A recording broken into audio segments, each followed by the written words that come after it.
रुपया पेंशन का लागू करवाऊंगा और माँ बहनों का जो है पेंशन जो है 2500 रुपया के तहत हम भी जमाने का काम करेंगे। है कि दहेज लेना नहीं है और नहीं देना है, लेकिन आज ले रहे हैं, दे रहे हैं। मेरे कहने का मतलब है कि बात करने से तो नहीं होगा, करके दिखाना पड़ेगा। बुलाए थे लेकिन हम लोग उसे ऐसा कोई सब एथी नहीं किए। हम लोग कहें कि लड़ेंगे तो लड़ेंगे। बिहार विधानसभा चुनाव जैसे जैसे नज़दीक आ रही है वैसे वैसे तमाम राजनीतिक दल अपनी जो चुनावी में जुट गए। बता दें कि हमारे साथ अभी बातचीत करने के लिए राष्ट्रीय जनसंभावना पार्टी के राष्ट्रीय अध्यक्ष उपेंद्र सहनी जी हैं। सर, ये आज हमारा पार्टी का 8वां स्थापना दिवस है, इसलिए हमारे देश के सदस्यगण पदाधिकारीगण पूरा कोने कोने से आए हैं। सबको हम यहाँ पर स्वागत किए हैं और केक काट कर सेलिब्रेट किए हैं। देखिए, आज हम घोषणा कर रहे हैं कि बिहार आगामी 2025 विधानसभा चुनाव में 243 विधानसभा में इलेक्शन लड़ाएंगे, क्योंकि एनडीए सरकार से बिहार की जनता त्रस्त है, इसलिए तीसरा विकल्प के रूप में चाहती है। हमने लोकसभा 21 सीटों पर लड़ाया था, जिसमें हमने तीसरे नंबर पर आया है, 1,80,559 वोट प्राप्त किया है। इसलिए इससे स्पष्ट होता है कि बिहार में हम तीसरे नंबर की पार्टी है। वोट आकर भी स्पष्ट कर दिया है। इसलिए बिहार में 243 विधानसभा में लड़ाएंगे और हम की बार राष्ट्रीय जनसंभावना पार्टी की सरकार बनाने का काम करेंगे, क्योंकि डबल इंजन की सरकार से बिहार की जनता त्रस्त हो चुकी है। उनको विकल्प के रूप में चाहिए, तो हम 243 विधानसभा में लड़ाने के बाद अगर जनता चाहेगी तब सरकार बनाने का काम करेंगे और एनडीए को ईंट से ईंट बजाने का काम करेंगे। अगर हमारी सरकार बनती है तो चारों तरफ विकास करेंगे, विकास की नदियां बहाएंगे, उद्योग की क्रांति लाएंगे। तीसरा विकल्प करेंगे या किसी के साथ गठबंधन की भी बातचीत चल रही है? हम किसी के सहारे लड़ने वाला नहीं है, बैसाखी पर चलने वाला नहीं है। एक चोर है तो एक सीना जोर है, यानी एक सांपनाथ है, एक नागराज है। इसलिए किसी के हम साथ जाने वाला नहीं है। बिहार की जनता अकेला हमको फील्ड में देखना चाहती है, इसलिए हम अकेले ही लड़ने वाले हैं। 243 विधानसभा में हम इलेक्शन लड़ाएंगे और एनडीए को धूल चटाने का काम करेंगे। कैसे रणनीति तय करेंगे? एक तरफ आप उपेंद्र सहनी, एक तरफ मुकेश सहनी भी, वो भी लगातार जो फूलन देवी और कई लोगों के नाम जिक्र कर बिहार भ्रमण कर रहे हैं। देखिए, मुकेश सहनी के चाल और ढाल को पूरा बिहार की मला समझ चुकी है। ओ ही द ठाकुर मला, but I am the brother of मला। ये सिर्फ पैसा कमाने के लिए बम्बे से यहाँ चलकर आया है, लेकिन उनके चाल ढाल को समझने के बाद कोई उसको चाह नहीं रहा है, उसको नकार दिया है। अभी देख लीजिए, भाई डिप्टी सीएम बनेगा अगर महागठबंधन की सरकार। अरे भाई, और डिप्टी सीएम बनाना चाहते हैं। हमारे सोनू कुमार सिंह जी ने हमारे पार्टी को मुख्यमंत्री भी घोषणा कर दिया है। उपेंद्र सहनी को डिप्टी सीएम की वोट देगा कि उपेंद्र सहनी को वोट देगा? मुख्यमंत्री को चाहेगा। इसलिए राजा चाहता है, कोई भी समाज का, इस जमात का राजा चाहता है। राजा को घोषणा हमारे जो है सोनू कुमार सिंह ने कर दिया है। 4 डिप्टी सीएम भी किया है। एक लालू प्रसाद यादव जो है हमारे यादव समाज से है, उसके बाद समन समाज से ममता कुमारी सिंह जी है, उसके बाद मुस्लिम समाज से है निजामुद्दीन शाह है, और जय मंगल राम है एससी एसटी से। यानी बिहार में 99% जाति हमारे पार्टी में समाहित हो चुका है। हम की बार छोड़ेंगे नहीं, हम की बार तोड़ेंगे और हम सरकार बनाने का काम करेंगे। जय हिंद। इससे फाइट रहेगा एनडीए से या फिर महागठबंधन से? देखिए, महागठबंधन से मेरा फाइट रहेगा। एनडीए तो आउट ऑफ कंट्रोल है, उसको कोई चाहिए नहीं रहा है, क्योंकि इतना 20 साल से मुख्यमंत्री हम के क्या बोल रहे हैं, डबल इंजन की सरकार है। डबल इंजन, दोनों इंजन खराब हो गया है तो क्या चलेगा? मेरा नारा भी है भाई, भाजपा भगाओ, एनडीए भगाओ, राजपा लाओ, देश बचाओ और फूलगोभी खाकर सेहत बनाओ और राष्ट्रीय जनसंभावना पार्टी की सरकार बनाओ। हमारे साथ जो है पहले राम का नैया पार किया था हमने, उस समय वो जो है सवर्ण जाति से थे, और अभी जो है हम बिहार की नैया पार करने का सोच रहे हैं। राजपूत समाज हमारे प्रदेश अध्यक्ष है सोनू कुमार सिंह, और हमारे खरकानी प्रदेश अध्यक्ष यादव है, और मुस्लिम भी उप मुख्यमंत्री बना रहे हैं। पहला मुस्लिम है, उसके बाद यादव है, और तीसरा सवर्ण है और एससी एसटी है। सभी को समाहित हमने कर लिया है, तो तीसरा क्या सरकार बनने का सवाल ही नहीं उठता है। हमारी सरकार निश्चित रूप से बनेगी। अब समय विधानसभा चुनाव में कम बच गया है, संगठन क्या मजबूत पूरी तरीके से? हमारे पूरे बिहार में संगठन है, जिला अध्यक्ष है, पूरा कंट्रोल है। एक बार खींचते हैं सब आ जाते हैं, और पूरा रथ हम घुमाएंगे, चारों तरफ अपना झंडा है अभी इसी सप्ताह से हम करेंगे, यहाँ से समाप्त होगा। आज जय घोष कर दिया है, उसके बाद हम चालू कर देंगे। हमारा मुख्यमंत्री और 4 डिप्टी सीएम का चेहरा जो है, मैनिफेस्टो क्या रहेगा? अगर सबसे पहले हम औद्योगिक क्रांति लाएंगे और सबको रोटी कपड़ा और मकान देने का काम करेंगे। शिक्षा स्वास्थ्य सुरक्षा पर हम विशेष काम करेंगे, नारी सशक्तिकरण पर काम करेंगे। और उसके बाद जितने भी किसान परिवार है उसके प्रत्येक परिवार से एक एक आदमी को हम नौकरी देने का निश्चित करते हैं, ताकि जो है वो भूखे मरे नहीं और दूसरे के मुफ्त खोरी पर पड़े नहीं, वो अपने कमाएंगे अपने खाएंगे।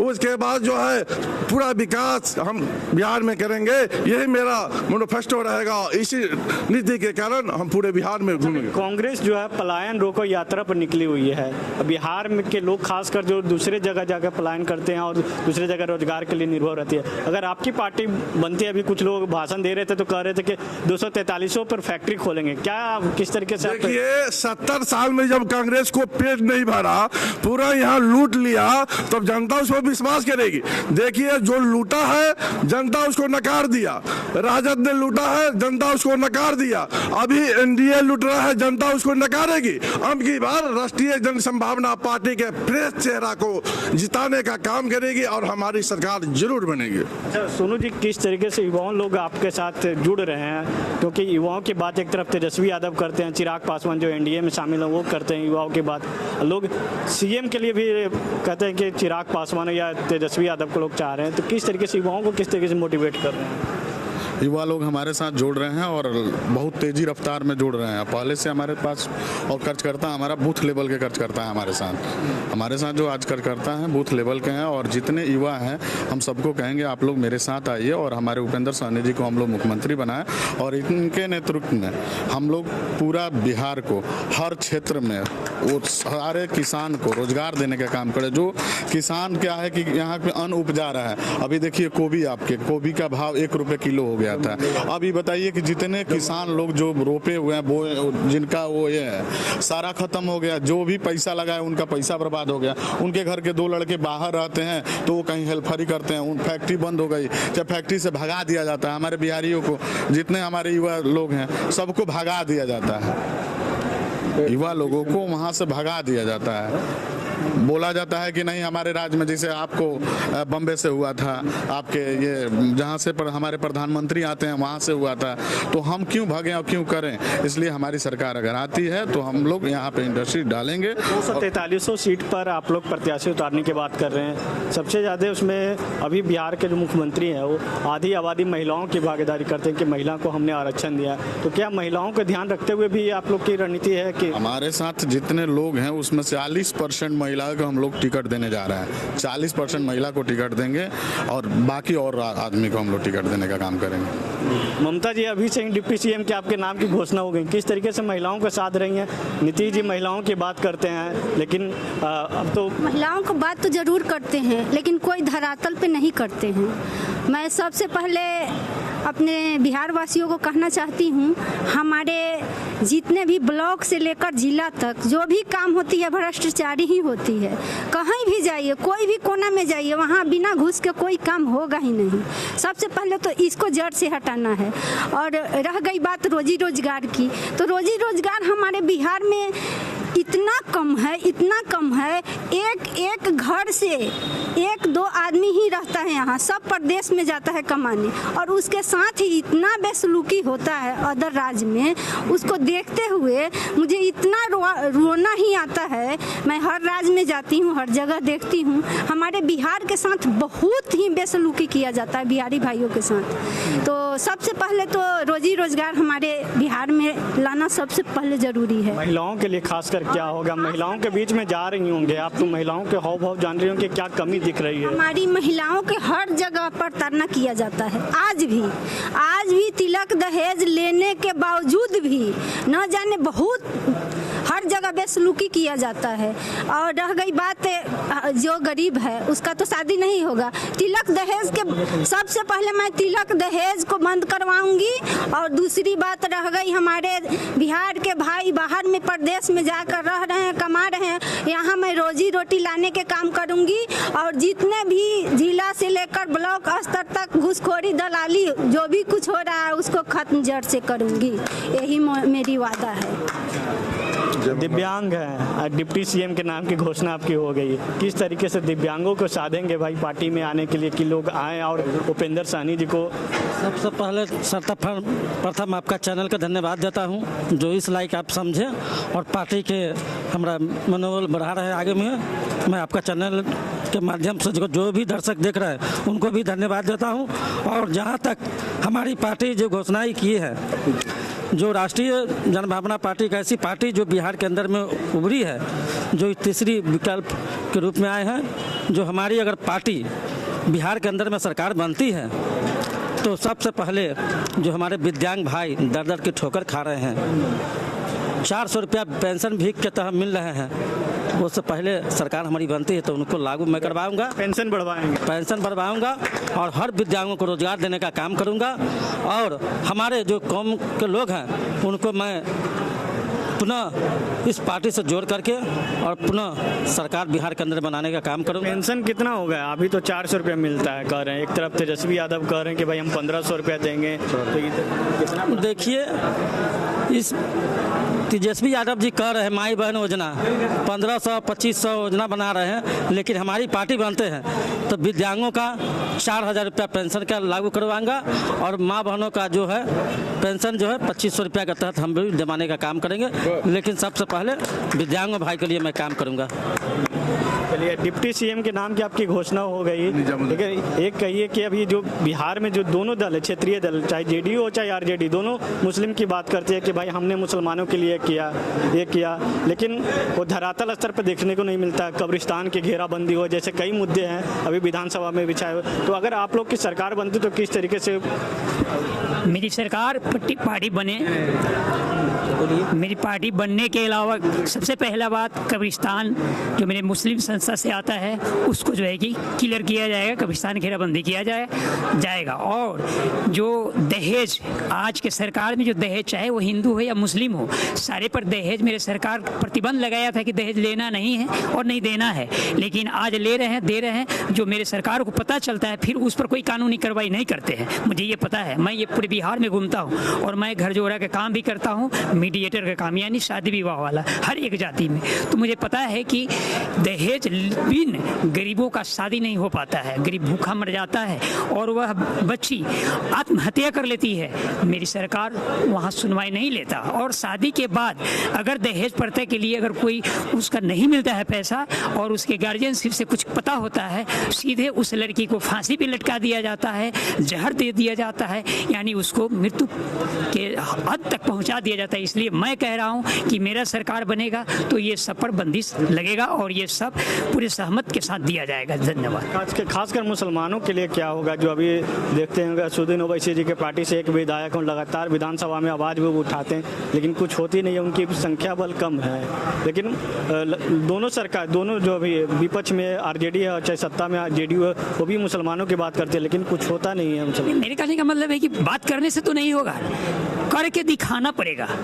सरकार चाहे मेरे बने या किसी और के भी सरकार है, कहती है करता नहीं, फिर कहाँ हो पाएगा? हम और आपको नजर दिखाई दे रहा है कि हम मेरे सरकार अगर होने के बाद या पहले जो अभी चल रहा है सरकार, कहता है फिर देता कहाँ है? और देता है तो उसी को देता है जो उसके काबिल हो, जो टाइट बने, कमजोर को नहीं मिलता है। किस तरीके से आप लोग के लालू प्रसाद यादव आपके नाम है, एक लालू प्रसाद यादव मुख्यमंत्री रह चुके हैं, लेकिन उन पर करप्शन के भी घोटाला है भाई। अभी वो वाला मामला नहीं करिएगा आप लोग अगर आपको डिप्टी सीएम बना दी जाती है? हमारे सरकार जो अगर बनती है, हम लोग डिप्टी सीएम का हमारे अध्यक्ष जी ऐलान किए हैं, ये झूठा भी नहीं होगा। हम लोग को फिर बार हम लोग का सरकार बनेगी फुल मेजोरिटी से। और जितना ये लोग विकास का वादा कर भूल गए हैं, वो लोग हम लोग करने का वादा करते हैं। और जो ये लोग खाली कहते हैं कि माँ बहन योजना, ई पेंशन, वो पेंशन करते हैं, लेकिन हम लोग, हमारा सरकार बनी तो गारंटी का संकल्प के साथ करते हैं कि हम लोग काम करेंगे। सर यादव यही बताइए कि अभी एक तरफ यादव की राजनीति पप्पू यादव कर रहे हैं और तेजस्वी यादव भी, लालू यादव भी यादव कहते हैं कि यादव हमारे साथ है, यादव टूटने वाला है। अब तो भाई यादव टूट के उपेंद्र सहनी जी के साथ चले आए हैं। लालू यादव पप्पू यादव के यादव देख चुकी हैं और फिर बार उपेंद्र सहनी के साथ खुलकर है। हम लोग पूरा यादव, लालू यादव को कैसे देंगे मुकाबला? लालू यादव आप भी हैं। लालू यादव हमसे चुनाव हारे हैं। राबड़ी देवी चुनाव लड़ी थी छपरा से, तो 19,000 वोट लेकर वही हारी थी राबड़ी देवी। इस बार हमको चुनाव लड़ रहे थे तो हमको लालू यादव बुलाकर बोले कि फिर बार माफ कीजिए, लेकिन उसके बाद भी हम लोग लड़ेंगे। वो लालू यादव, पप्पू यादव, नीतीश कुमार के कहने से हम लोग को गाड़ी रोकने वाला नहीं। यादव आपको बुलाए हैं? बुलाए थे, लेकिन हम लोग उसे ऐसा कोई सब एथी नहीं किए। हम लोग कहें कि लड़ेंगे तो लड़ेंगे। हम 25वां चुनाव लड़ रहे हैं, हम राष्ट्रपति तक का चुनाव लड़ रहे हैं। हम लोग हारने वाले थोड़े हैं। इस बार हम लोग सरकार बनाएंगे, किसी का झांसा में हम लोग नहीं आएंगे। साफ तौर पे जो राष्ट्रीय जनसंभावना पार्टी के राष्ट्रीय अध्यक्ष उपेंद्र सहनी, तो उन्होंने अभी घोषणा कर दी कि हमारी सरकार अगर बनती है तो हम एक डिप्टी सीएम जो होंगे मुसलमान जाति से होंगे, तो एक डिप्टी सीएम जो यादव जाति से होंगे, तो इसके साथ ही साथ एक जो स्वर्ण जाति से डिप्टी सीएम होंगे, एक महिला डिप्टी सीएम होंगे। ऐसे में लेकर तमाम लोगों से हमने बातचीत की। तमाम लोगों ने कहा कि अगर हमारी सरकार बनती है तो जो अभी सरकार जो नहीं कर पाई है वो हम करके दिखाएंगे, और खासकर जो मुसलमानों के लिए हम विशेष करके काम करेंगे। इसके साथ सब तमाम जातियों को देखते हुए अच्छे तरीके से काम करेंगे। फिलहाल हमारे सहयोगी हीरा और मुझे भी विवेक रंजन को दीजिए इजाजत। अब देखते रहिए न्यूज़ बाय स्कोप। नमस्कार।